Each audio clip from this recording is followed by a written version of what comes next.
của bạn Wagner cho làm gì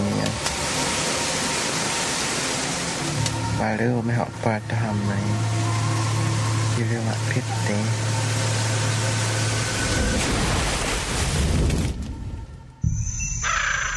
vì bạn nếu nào mà nhà này là đấy kỳ nhung à vì đồ vài cá Kira tiap tahu dapat tiga nak nyak. lại mà kruh này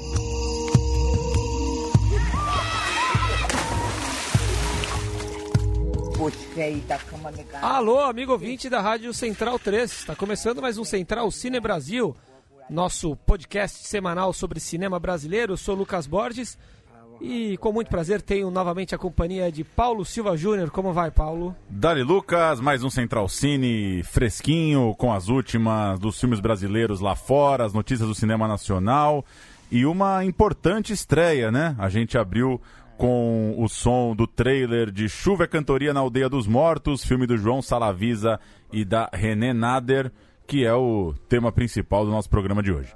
E quem também voltou é Murilo Costa, depois de uma longa temporada na Europa. Fala, Murilo! Opa, estou de volta, sempre uma honra. E voltando da Europa em dia de Festival de Cannes, né? Boas notícias aqui pro Brasil. E também o filme que a gente vai falar hoje tem passagem por Cannes já há um tempinho atrás. Exatamente, venceu o prêmio do júri da mostra Un Certain Regard. Que muitos dizem que é a melhor mostra, né? Eu acho que às vezes é a melhor vencedora dessa mostra. E realmente é um belo filme.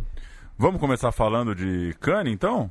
Vamos lá, o Bacurau, do Kleber Mendonça Filho, em parceria com Juliano Dornelles, foi escolhido para a seleção principal, né? Vai competir na mostra principal de Cannes, um filme que ainda está sendo finalizado, né? Lá na Europa? Lá na Europa, terceiro longa do Kleber depois de O Som ao Redor e de Aquários. Né? Belíssima notícia, ele teve com Aquários há 3 anos, se não me engano, o Kleber, né? Com 2016, isso. 2016, uma época bastante conturbada para a política brasileira. E para nossa felicidade, em cima da hora, aqui um pouco antes de começar a gravação do programa, o Kleber nos enviou um áudio, né, para falar sobre essa boa nova, essa grande notícia. Vamos ouvir, a gente já passa os outros filmes brasileiros em Cannes. Vamos lá. Olá, Lucas. Tudo bom? Estou aqui com o Juliano, a gente está em Paris, terminando o Bacurau. A gente está há 3 semanas na mixagem do filme e no trabalho também de imagem e finalização de efeitos especiais, essas coisas. E a gente está muito feliz com o filme, querendo muito mostrá-lo. A gente ficou sabendo uma semana atrás do convite para Bacurau e para a seleção competitiva em Cannes.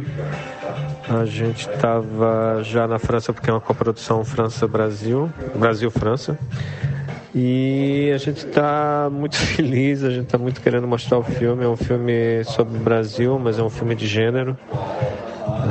A gente acha que o filme é um western, você passa daqui a alguns anos, e é um filme que me leva de volta a Cannes depois dos 3 anos que já se passaram de Aquários. É um filme bem diferente de Aquários, mas eu espero que seja um filme ainda muito meu e dessa vez acrescido do fato de que tem outro autor junto, um grande amigo já de mais de 15 anos. O Juliano e eu, a gente tem uma afinidade muito grande de cinema, de os filmes que fazem parte da vida da gente, que formaram a gente de uma certa forma, embora tenha uma diferença de 12 anos aí entre eu e ele. Eu sou mais velho. Mas enfim, eu estou muito feliz e estou muito querendo mostrar o filme internacionalmente, estou muito querendo que o filme chegue ao Brasil também. Acho que esse é um momento muito triste do país, né? Desde o golpe em 2016, que o governo parece olhar com muito desrespeito à cultura, ao artista. Eu queria sempre salientar que o artista faz parte do país, o artista é brasileiro, o artista ama o Brasil, da mesma maneira que eles do outro lado lá da cerca política amam o país. Gostaria de acreditar nisso. Então eu acho que a cultura deve ser respeitada, né? E eu acho que essa seleção de Bacurau em Cannes na competição, 3 anos depois de Aquários, ela mostra que tá tudo indo muito bem com o cinema brasileiro. Eu acho que o problema maior é na forma como algumas pessoas olham para a cultura. Não só o Bacurau está na competição em Cannes, mas o filme do Karim Ainuz também está na Un Certain Regard, que é uma mostra de enorme prestígio.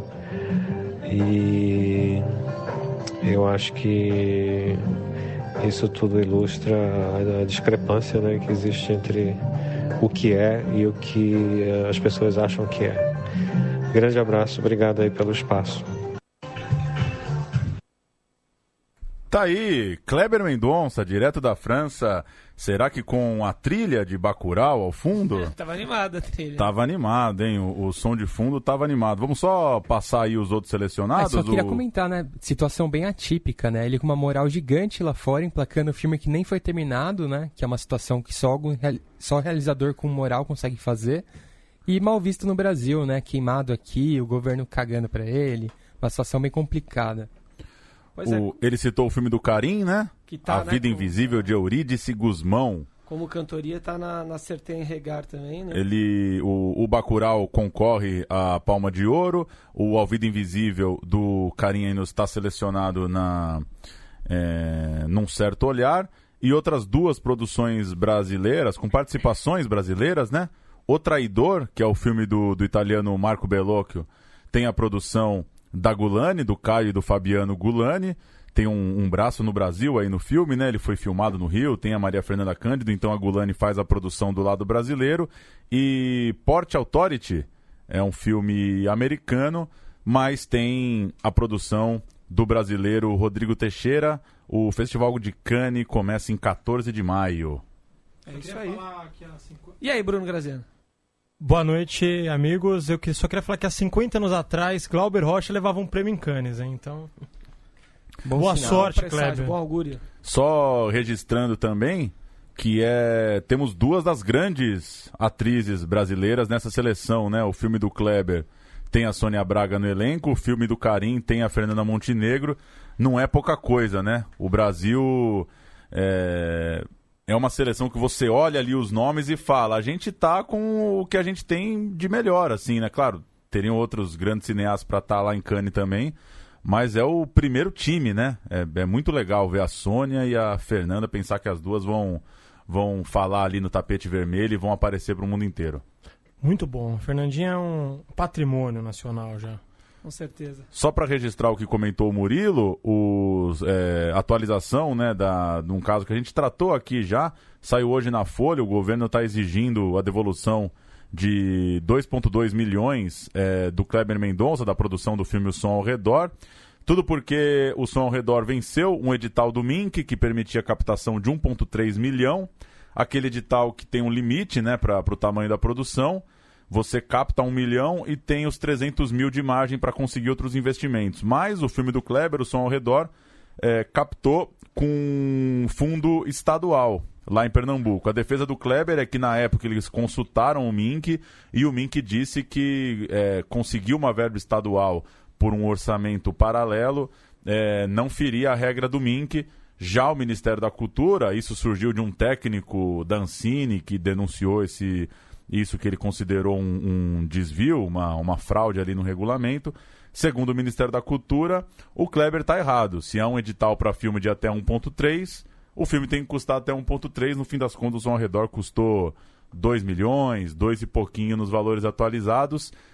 Enfim, tem uma questão técnica que a gente aqui também, eu não tenho acesso a gente não é advogado, né? Não sabe exatamente o que diz ali a tinta da lei, mas não deixa de ser curioso, né? O cineasta em maior evidência política, num momento aí de aquecimento, de debate político, acaba tendo uma coisa, segundo a própria carta do Kleber, inédita, né? De uma averiguação sobre um filme que garante o filme que captou tudo certinho. Veremos. Parece que vai ser o primeiro caso em que um filme vai ter que devolver dinheiro, né?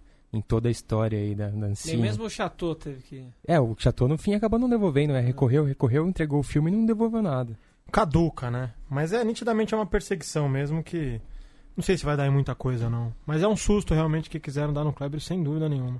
Sem contar que não vai ter que stand tá esse brasileiro em recurso? Cannes, né? Vocês sabem? Hoje ele não vou saber te dizer aqui, eu posso abrir aqui, já eu falo a informação completa. Mas a notícia de hoje é que ele perdeu o terceiro e último recurso, né? Parece que não cabe mais recurso. Não cabe mais recurso. Tem acho que 30 dias para pagar o valor depois que receber a notificação. Ou a produtora dele, o CPF dele fica suspenso para captar em recurso público. Aquela velha história que a gente tá percebendo aos poucos, né? Que a pior ditadura que tem é a do judiciário, porque você não Da tem a burocracia, quem recorrer, né? Você não tem a quem recorrer. Não tem, esse terceiro recurso negado, aí se decidirem que você fez uma coisa errada, você provando ali, você tem que devolver. É isso, o Festival de Cannes começa em 14 de maio, dá pra gente ir falando dele daqui até lá. Essas 4 presenças brasileiras, valeu, hein, Lucas? Conseguiu um áudio aí. Uma boa, né? Grande, Lucas. Lucas que é Importante amigo de gente importante. Pro mesmo. programa. Kleber é meu parceiro, brincadeira, né? Não, mas ele já tinha conversado com a gente por telefone e na época... Participou Aquários. na época de Aquários? Aquários. Foi meu né? primeiro programa até o Aquários. Histórico, hein? Olha que bonito. Setembro de 2016, se eu não me engano. Devemos agradecer a Gil Luiz Mendes, seus contatos pernambucanos também, essa entrevista. Vamos falar do Chuva e Cantoria na Aldeia dos Mortos? Você falou sobre representatividade aí, e eu pensei aqui, né? A gente tá sempre questionando os representantes brasileiros no Oscar.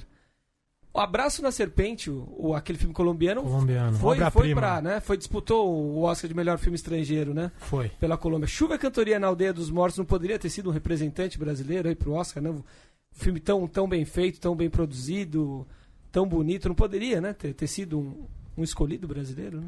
Poderia. Assim como... Podia ser muito bem aceito lá fora, com certeza. Era uma escolha válida mesmo. Assim como o Ex-Pagé, né? Tem umas parecidos, 2 filmes emblemáticos.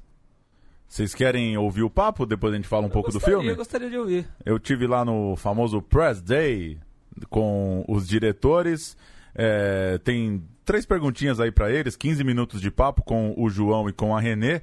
Eles começam falando sobre o desafio de fazer um filme diante da militância indígena, né? De como eles conseguiram mediar isso. Lembrando que eles rodaram um filme em 9 meses e que a Renê frequenta a aldeia Pedra Branca lá no Tocantins há pelo menos uma década. Então eles têm um envolvimento muito grande.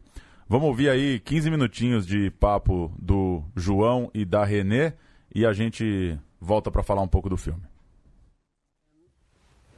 Nós chegámos hoje de Palmas e mostramos o filme na UFT para uma turma de alunos indígenas, não Craô, mas de várias partes do país. Tinha um Craô lá, inclusive. E houve uma menina que fez um comentário super incrível. Ela terminou o filme. Ela começou por criticar vários outros filmes brasileiros que vão às aldeias filmar sem nenhum compromisso, roubam imagens, vão embora para nunca mais voltar, uma total objetificação daqueles sujeitos, não é? Como se o cinema também pudesse participar nesse silenciamento e nessa menorização cultural do outro.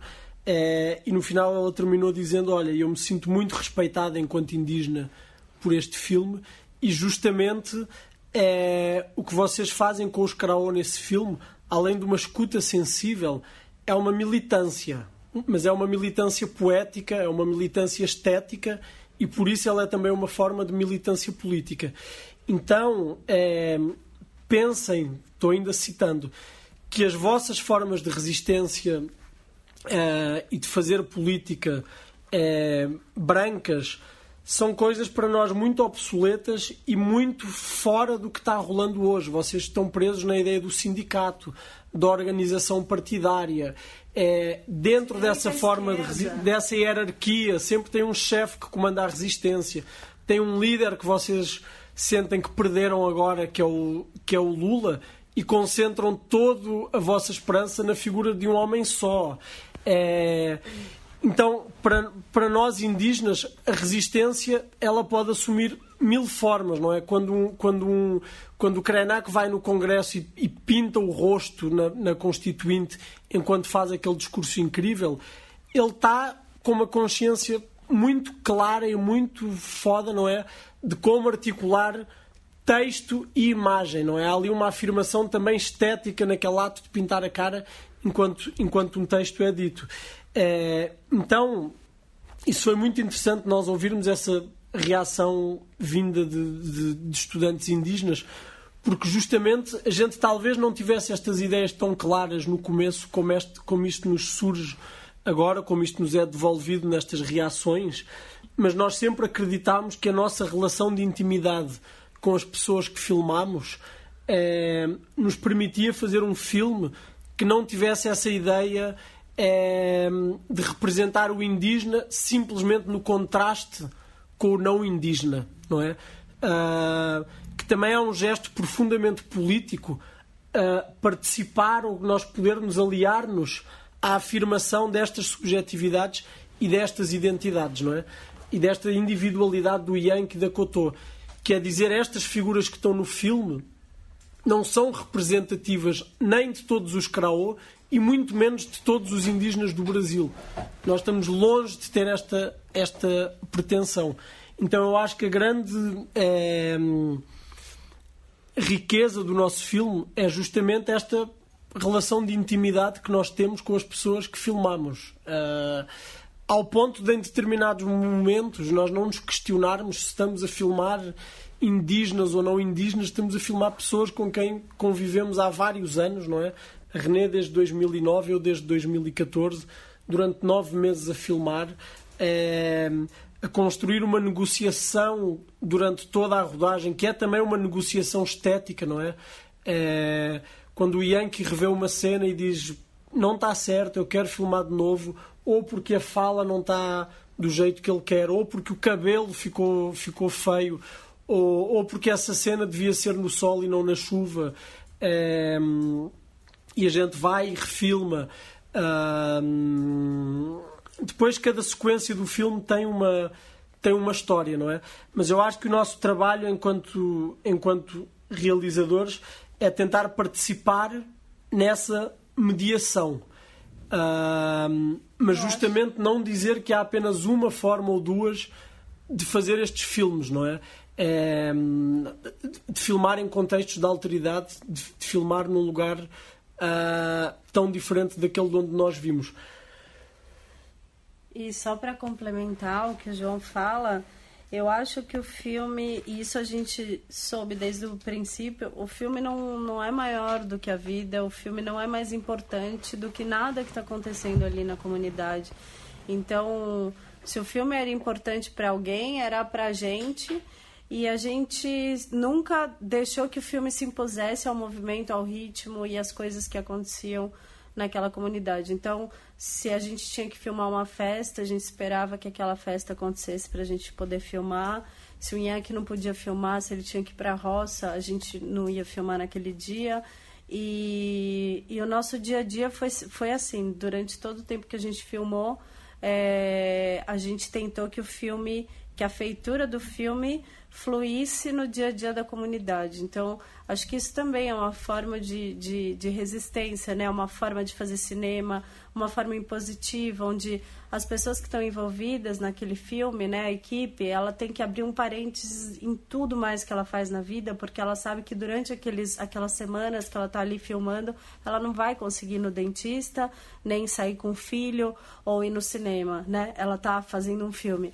E para a gente era muito importante que o filme e a vida andassem juntos e que a gente não tivesse que armar uma bolha, né, onde a gente está fazendo um filme, né? E eu acho que o resultado também do Chuva é um pouco dessa ideia, né, de como levar uma filmagem, como lidar com as pessoas que você está filmando, como que é o jogo da câmera, né? Qual o jogo que a câmera representa ali, né? Como intermediador de subjetividades, né? Pra gente essas ideias estavam muito presentes também. A gente está com uma produção de documentários que tratam de imersões em tribos indígenas muito grande no Brasil recentemente. O trabalho do Vansan com o Martírio, o Espagé, recentemente o filme dos Yanomami, Como Fotografei os Yanomami, que trata da questão da imagem. Eu queria saber como que vocês localizariam o Chuva nesse contexto, enquanto espectadores de documentários brasileiros que tratam dessa questão, uns com uma imersão maior, outros menor, uns com mais participação dos índios na produção, outros menos, Mas, enfim, vocês, imagino que acompanhando essa produção nos últimos anos, como que o Chuva entra nesse bolo, pensando que muitas pessoas podem ter acompanhado esses documentários e agora vão ver o Chuva, que é uma outra parada, mas, de certa forma, parte do público pode tentar fazer conexões por se tratar de imersões em tribos.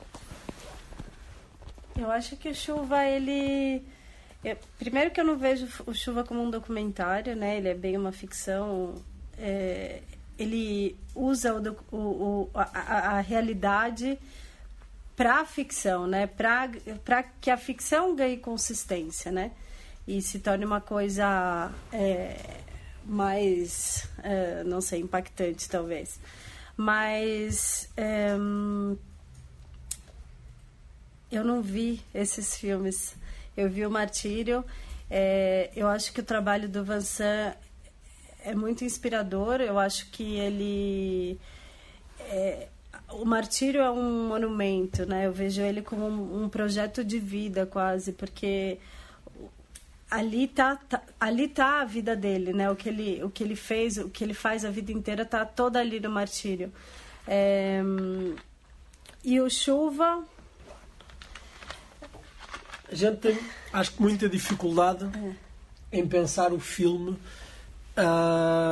inserindo numa genealogia do cinema brasileiro.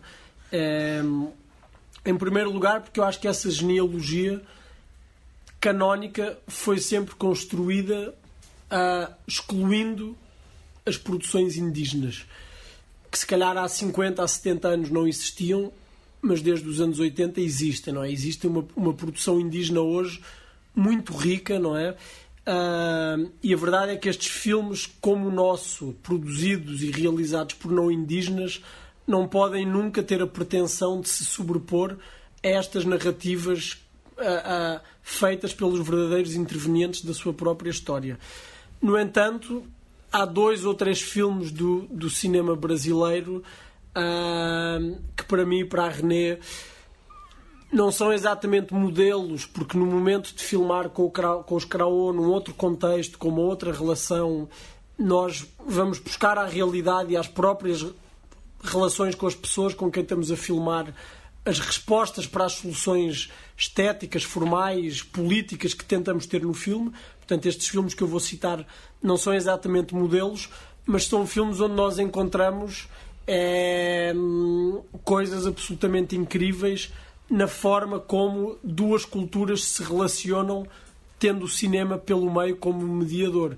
O Martírio é obviamente um desses filmes. Eu acho que é um colosso, e até por questões cinematográficas eu acho que é um filme muitas vezes subvalorizado na sua forma, pelo impacto daquilo que é da temática do filme, mas eu acho que em termos formais e estéticos é um filme de uma radicalidade profunda também.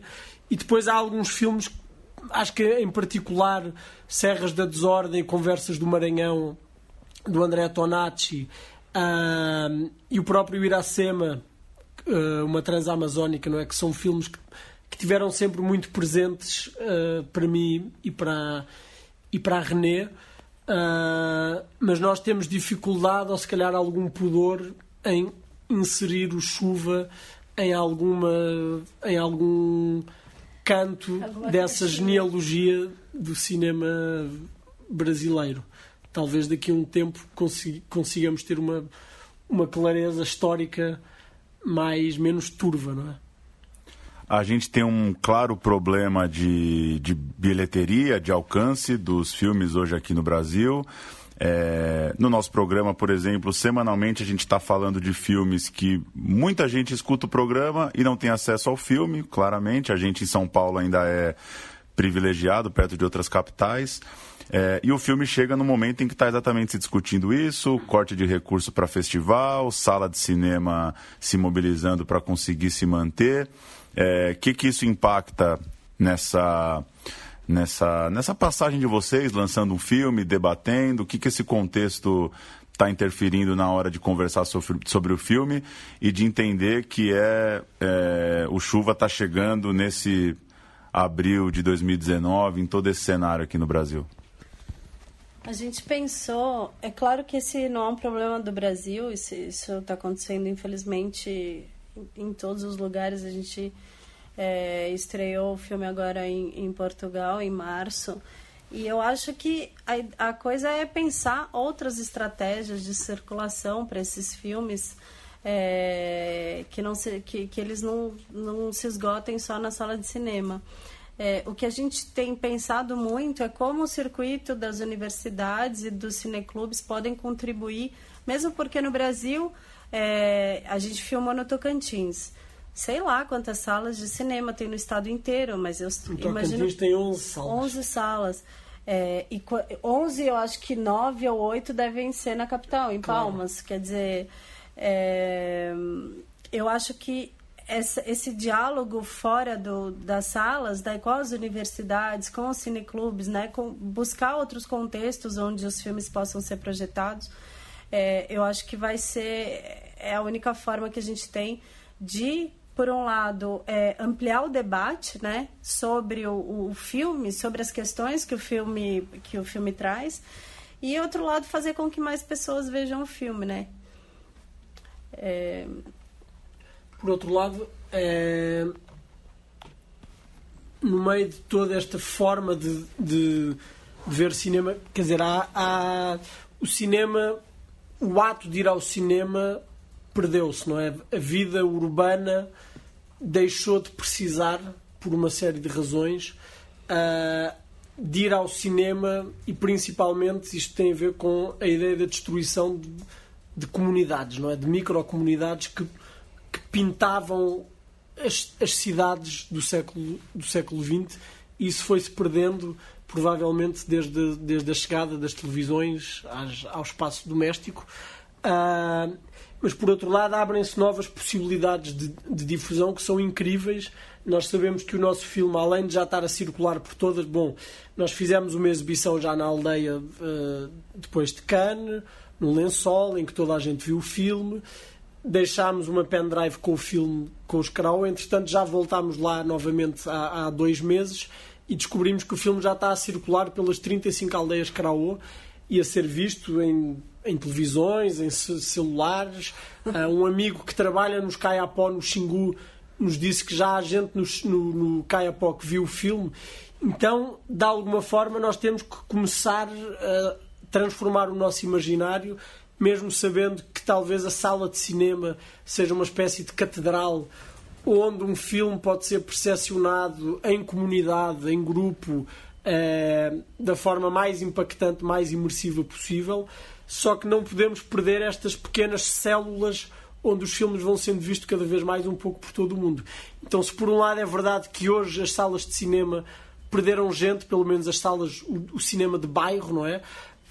Por outro lado, nós nos anos 60 não podíamos ver um filme vietnamita ou tailandês em São Paulo, não é? Não chegava. Mesmo o cinema de autor era o cinema europeu, era o Bergman, o Antonioni. E até hoje não chega, né? Quantas coisas que a gente vê que acontecem em festivais, acontecem em outros lugares e não estreia no Brasil, né? São relações muito cheias de... Tem muitos meandros dentro da distribuição, né? Enfim, que a gente nem... É muito fácil a gente ficar de fora e não saber o que se passa, né? Então, acho que também é óbvio que essas tecnologias possibilitaram uma série de... que a gente se contactasse com coisas que a gente nunca imaginou. Mas, por outro lado, essa coisa imersiva que o cinema proporciona... não tem, é muito difícil você ter outra situação parecida onde isso possa acontecer, né? Isso aí, então, vimos os diretores de Chuva e Cantoria na Aldeia dos Mortos, João Salavisa e René Nader Messoro. Um trabalho genial de imersão, né, e de respeito ao dia a dia dos índios. Como o João diz na entrevista, o indígena não é objetificado, né? Sim. A rotina dele, enfim, os dramas dele são tratados ali de forma normal, e o filme acertou muito bem no tom. Acho que 2 coisas para destacar da entrevista é esse lance de fazer o filme em 9 meses, né? A própria René diz, né? Se a gente queria filmar uma festa, a gente esperava quantas semanas fossem para chegar o dia da festa, uma coisa que não é o convencional de filmes de ficção. E o segundo ponto que o João citou, de distribuir o filme com pendrive, né? Essa coisa que ele falou aí no final, que é bem legal, né? Que um amigo dele no Xingu disse que o filme já chegou por lá, que a gente fala tanto do gargalo da exibição, né? Se um filme desse consegue rodar via pendrive nas aldeias pelo Brasil, aí já cumpre seu papel muito mais do que qualquer fila aqui na Rua Augusta, né? E uma coisa interessante também é que quando você fala que eles ficaram 9 meses lá rodando, dá a entender que foi aquela coisa bem solta de filmar pra caramba e depois editar. E provavelmente não foi isso, né? Porque o filme é em película. Ele foi filmado em 16mm, pelo que eu vi. Eles não iam sair queimando película, assim. Então, foi a questão de ficar mais pela convivência mesmo, pra respeitar o tempo dos índios, do que simplesmente sair filmando tudo e fazer uma construção depois. É um filme bem pensado, né? Muito sensível o filme também, né? Fotografia maravilhosa, enfim. Belíssimo filme. Uma cenaça inicial, né, do protagonista. Na cachoeira, né? Na cachoeira. O filme ele tem rigor de enquadramento, de fotografia, de som, ele é muito bem pensado, né? Esses filmes que trazem construção coletiva, tom um pouco documental, muitas vezes relaxam um pouco nessa parte estética e de apuro técnico. E não é de caso nenhum que acontece nesse filme, lembra né? o Espagé pelo rigor, né? Exatamente. Caso. Fotografa de um jeito inédito ali os índios, né? E Pedro Botton adentrou a sala e o estúdio. Como vai, Pedro Botton? E aí, galera, tudo bem com vocês? Infelizmente não vi o Chuva Cantoria, deixei pra ver no cinema, mas tenho certeza que é um filmaço. Se essa bancada aprovou, coisa ruim não é. É um filme relevante porque ele pega a depressão, que é a doença do século aí, pega temática indígena, que a gente já vem falando aqui há um tempo que a temática ambiental ela chegou no cinema mesmo como uma temática crucial, né? Primordial, como um dos temas primordiais. E eles tratam esses dois temas com uma profundidade grande. A descrição do processo aí acho que justifica essa percepção do filme, mas sobretudo eu acho que é um filme que ele realmente ele não aceita o que está por vir, né? E não aceita, não é que ele faz isso gritando e não é que ele faz isso panfletando, ele realmente angustia a gente. Eu fiquei muito angustiado no filme, fiquei realmente saí do filme derrubado assim no sentido de entender que essa relação da chegada de uma doença urbana que não é daquele povo, né? Que não tem nada a ver com a rotina e com o habitat daqueles povos, daquele específico, e que é inevitável, vai acontecer muito aqui pra frente. E ele pega bastante ali as tradições, os rituais indígenas, mas sem purismo também, né? Sem aquela visão do índio que não usa nada da nossa civilização, que não absorveu nada, sem julgar também, né? O índio, se ele quiser, ele usa celular, usa computador, mas também mantém a tradição dele ao mesmo tempo. Não tem crise nenhuma nisso, né? O filme respeita muito essa questão. E também não é um filme sobre encontro de branco com índio, né? Que desse tipo já temos um monte, né? Acho que toca em questões mais humanas mesmo. O protagonista Craô podia ser um cara de classe média em outra situação, né? É mais tratar o cara como uma questão humana do que, de fato, criar uma roupagem do encontro do índio com o branco. Tem uma jornada do herói bem clara ali, né? Dele recusar o chamado, de herdar o lugar de pajé. Ele é tratado, como você falou, como se fosse qualquer outra pessoa ali de classe média lidando com um drama pessoal, uma questão de família.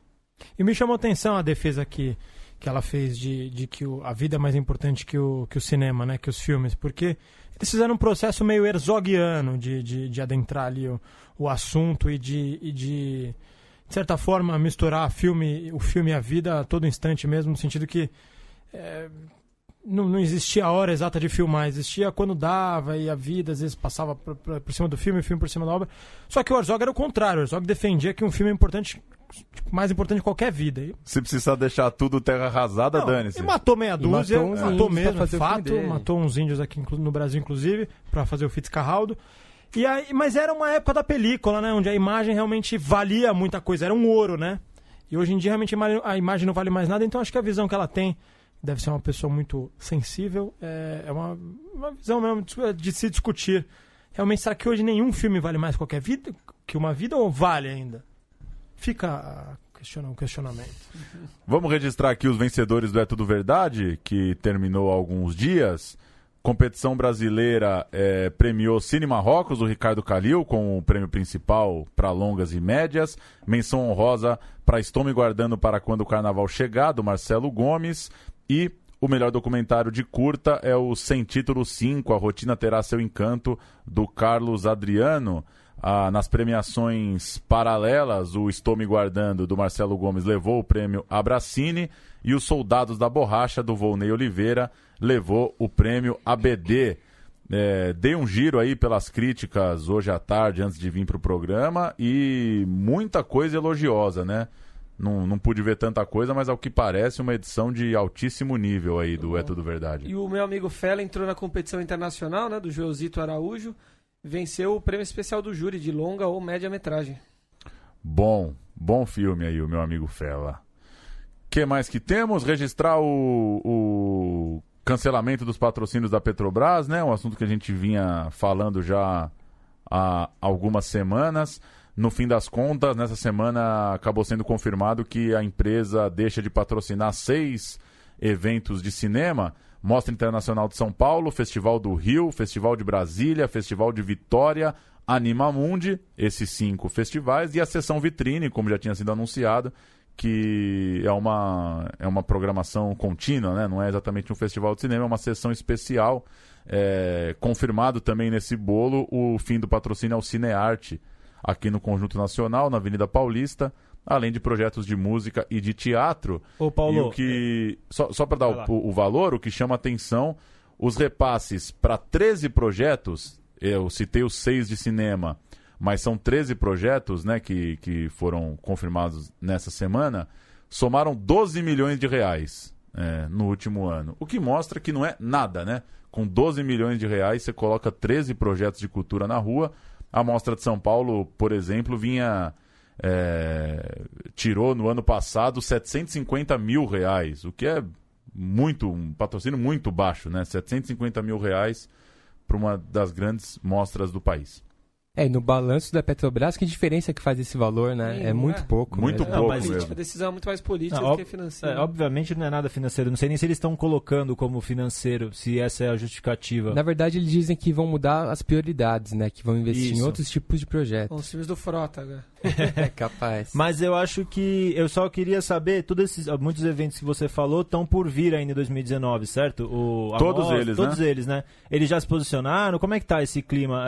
Vocês viram alguma coisa? Renata de Almeida, maravilhosa, já se posicionou como sempre, desde que assumiu a Mostra Internacional de São Paulo, dizendo assim, não interessa, vamos fazer de qualquer jeito, se a gente precisar a gente faz um festivalzinho menor, se a gente vai tentar buscar um patrocínio de outro meio, porque assim... Vou colocar aqui que é o seguinte, isso estava sendo esperado desde o impeachment, desde o golpe, e era uma questão de tempo, a gente não imaginava que esse governo ia cometer estelionato eleitoral, então ia cumprir o que prometeu. A Petrobras, uma hora ou outra, ia deixar de apoiar esses eventos. É triste, muito triste, sobretudo porque são eventos consolidados, que provam a sua importância a cada ano e tal. Só que é o seguinte, não dá em cima da hora, né? Não, que é pior ainda. Não dá pra... Eu senti assim, muita gente no meio tá desesperada e tal, não sei o quê. Aí já chegou uma Renata de Almeida, que é uma postura de quem realmente... Os festivais que existem uma paixão por trás do mercado, assim, eles vão continuar. A Renata de Almeida já falou, vamos fazer de um jeito ou de outro. Porque nenhum patrocínio da Petrobras era integral, né? Eram sempre aportes. Nas regras do jogo, hoje em dia, é difícil ter um festival que funciona com um patrocinador só. A gente não tem como choramingar. Isso é uma decisão que pelo menos durante um ano vai acontecer. Então eu acho que a postura da Renata tem que ser o único jeito de sobrevivência dos festivais esse ano, que é o seguinte, vamos fazer de um jeito ou de outro. Sem choro, né? O Amir Labak também falou sobre o assunto ainda na época da Tudo Verdade, nesse tom, sem lamentar nada, tocando em frente, porque é isso, né? A gente pode até lamentar, mas os caras que estão tomando a frente, que são os donos do festival, eles não podem parar e ficar Não pode chorando, dar o gostinho né? de acabar. Não pode, sei, eles gente, têm que tocar em frente. É sem choro, mas tem que ter crítica, pô. É hora de levantar a gente número. pode fazer esse papel, mas os caras têm que tocar o projeto, Sim, né? mas eu acho que também tem uma questão eles não podem entrar na briga política porque eles têm um festival pra tocar. Sim, mas eu acho que tem uma questão de desmontar esse argumento também. Não adianta também a gente aceitar, não, beleza, decisão dos caras. Petrobras é uma empresa que devia ter independência, onde ela põe ou não o dinheiro dela. Agora é isso, muda de governo, muda totalmente a política do... É uma estatal, mas... eu acho assim, que realmente não tem que ficar choramingando ou falando que não vai rolar de qualquer jeito, e acho que isso é importante que se coloque isso, mas tem que criticar essa cultura, essa descultura, né, desse governo. Os caras não conseguem arrumar, nem o Enem vai conseguir tirar o dinheiro da Petrobras para colocar em outro tipo de projeto agora. Eu acho que é importante a gente talvez montar esse argumento, mostrar de acordo com qualquer tipo de pesquisa de relevância ou como o cinema, depois que a Petrobras começou a investir mais fortemente, se reestruturou, e como essa indústria é uma indústria pungente, né? Assim, é o que a gente fica falando na newsletter, que a gente sempre fala aqui, cinema é indústria, dá muito emprego, a renda indireta que o cinema gera é gigantesca. É uma conta muito mal feita. Não é mesmo. uma indústria ainda. Se sobreviver esse governo, se pegar o neoliberalismo aí que virou a chavinha do mundo, pega uma Nestlé, pega um Rede TV, Record, já anunciaram que querem botar um dinheiro no cinema, pega essa galera e sobrevive a esse governo. Sobrevive. A o mínimo essa agora, sobrevivência mesmo. Porque não dá para uma estatal petrolífica pautar a movimentação cultural de um país, cara. Mas sei, fora é triste. dos Estados Unidos, além dos Estados Unidos, o mundo inteiro assim funciona, né? Não, mas não necessariamente de uma empresa, porque muita gente era dependente da Petrobras. Algumas, talvez. Mas você vê o maior aporte dos principais festivais, de alguns dos principais festivais de cinema do país. Eu tô dizendo que é uma merda não ter o dinheiro, é uma merda eles terem feito, mas não vai ficar o ano inteiro reclamando, pô. Mas é bizarro como não é um problema só do Brasil, né? O Matias Mangin teve aqui para falar do Horácio semana passada, e ele é franco-brasileiro. Ele tá explicando como são 3 empresas, eu acho, 2 estatais de cinema e o Canal Plus, que é o maior canal de TV da França, que sustentam o cinema francês.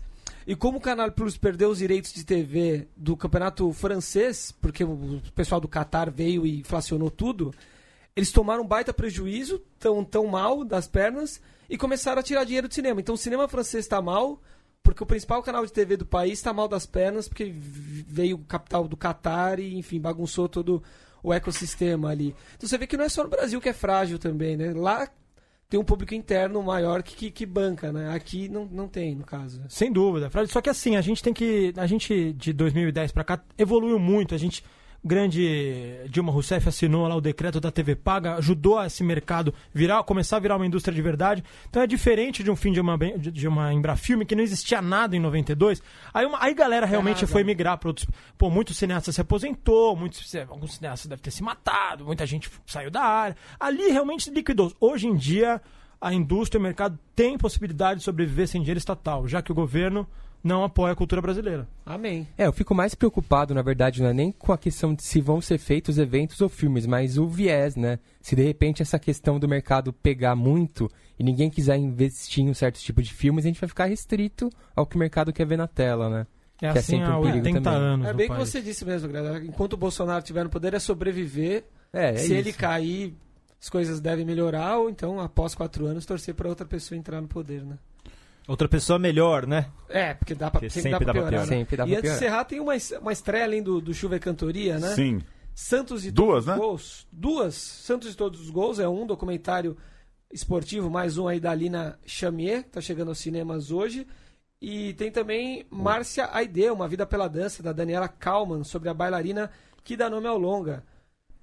Filme do Caymmi também, né? De Lembrança a Todos. Também mais Doc do Dorival Caymmi, né? Não esse que tava na Tudo Verdade, aquele anterior, do Fábio e do Thiago Di Fiore. Acho que ele estreou, se eu não me engano, no Inedit do ano passado, a gente falou dele. E a Lina Chamier já tinha feito o filme do Centenário do Santos, né? E tem um documentário muito bom sobre a corrida de São Silvestre também. Então ela curte muito futebol, curte muito esporte, tá com mais um produto, inclusive São Silvestre é um baita filme, né?